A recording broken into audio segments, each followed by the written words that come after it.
Hi friends, welcome back to our channel. వారంలో ఒక్కరోజు ఒక్కో దేవుడికి కేటాయించి పూజలు చేస్తూ ఉంటారు. సోమవారం శివుడు, మంగళవారం ఆంజనేయుడు, బుధవారం గణపతి లేదా అయ్యప్ప, గురువారం సాయిబాబా, శుక్రవారం లక్ష్మీదేవి, శనివారం శ్రీ వెంకటేశ్వర స్వామి, ఆదివారం సూర్యుడు. ఇలా ఆయా రోజుల్లో ఆ దేవుళ్లను పూజించడం ద్వారా శుభం జరుగుతుందని భక్తుల విశ్వాసం.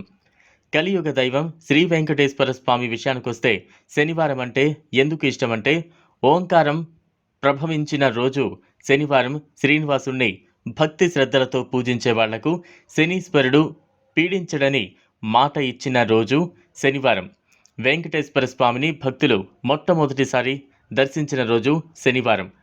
ఆలయ నిర్మాణం చేయమని శ్రీనివాసుడు తొండమాన్ చక్రవర్తిని ఆజ్ఞాపించిన రోజు కూడా శనివారం. శ్రీనివాసుడు ఆలయ ప్రవేశం చేసింది, పద్మావతి అమ్మవారిని పెళ్లి చేసుకున్నది కూడా శనివారమే. వెంకటేశ్వర స్వామి సుదర్శనం పుట్టినది కూడా శనివారమే.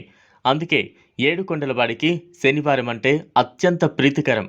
అంతేకాకుండా ప్రతి శనివారం రావి చెట్టుకు 3 ప్రదక్షిణలు చేస్తే అంతా శుభమే కలుగుతుందని భక్తుల విశ్వాసం.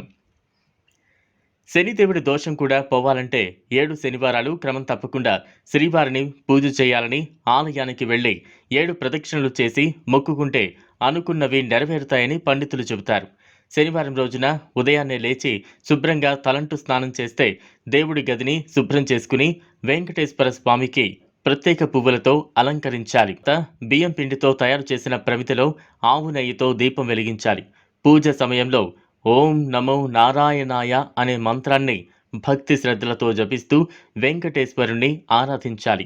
ఆ తర్వాత స్వామివారికి కర్పూర హారతులు ఇచ్చి పూజ ముగించాలి. ఇలా శనివారం పిండి దీపం వెలిగించి వెంకటేశ్వర స్వామికి ప్రత్యేకంగా పూజలు చేయడం వల్ల స్వామివారి కరుణ కటాక్షాలు ఎల్లవేళలా మనపై ఉంటాయి. చూశారు కదా, ఇది వాళ్ళ వీడియో. ఈ వీడియో కనుక మీకు నచ్చినట్లయితే లైక్ చేయండి, షేర్ చేయండి, ఛానల్ను సబ్స్క్రైబ్ చేసుకోండి. థ్యాంక్స్.